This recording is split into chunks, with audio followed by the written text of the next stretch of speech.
Good afternoon बच्चों। आज का जो हमारा चैप्टर है बेटा समायोजनाएं, तो जो समायोजना का चैप्टर है इसमें हमें समायोजना चैप्टर नंबर 15, ठीक है ना।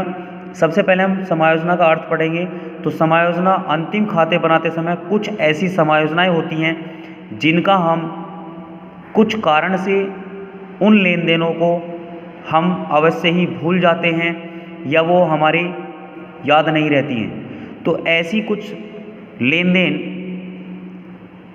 जिनका पुस्तकों में लेखन नहीं होता है, ठीक है ना, जिनका पुस्तकों में अंतिम खाते बनाते समय लेखा नहीं होता है, तो ऐसे लेन देनों को हम समायोजनाएं कहते हैं। उन समायोजनाओं को हम, ऐसे लेन देनों का लेखा पुस्तकों में समावेश करने को ही हम समायोजन कहते हैं। और जो तत्संबंधी प्रविष्टियाँ होती हैं, इनसे संबंधित जो प्रविष्टियाँ होती हैं उनको हम समायोजन प्रविष्टियाँ कहते हैं।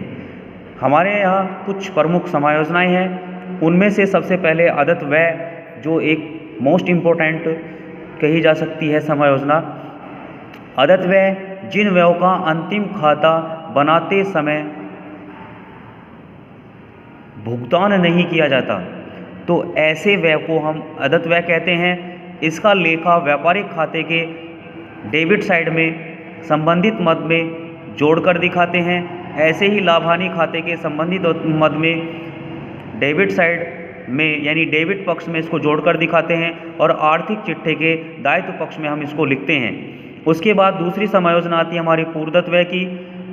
पूर्वदत्त व्यय जिन व्ययों का अंतिम खाते बनाने से पूर्व ही भुगतान कर दिया जाता है, उन्हें पूर्वदत्त व्यय कहते हैं। इनसे संबंधित जो समायोजना होती है, व्यापारिक खाते में इसको संबंधित मद में से घटाकर डेबिट साइड में दिखाया जाता है।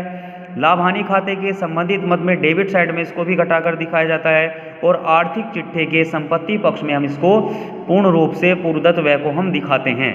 इसके बाद तीसरी समायोजना उपार्जित आय आती है।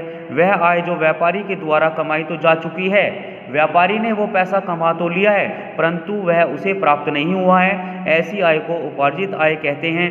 व्यापारिक खाते में इसका कोई लेखा नहीं होता है, जबकि लाभ हानि खाते में इसमें संबंधित मद में यह क्रेडिट पक्ष में जोड़कर दिखाई जाती है। और आर्थिक चिट्ठे के संपत्ति पक्ष में हम उपार्जित आय को दिखाते हैं। इसे एक्वायर्ड इनकम भी कहते हैं। इसके बाद जो चौथे नंबर की आती है वो है अनुपार्जित आय। अनुपार्जित आय एक ऐसी आय होती है जो हमने अभी तक कमाई नहीं है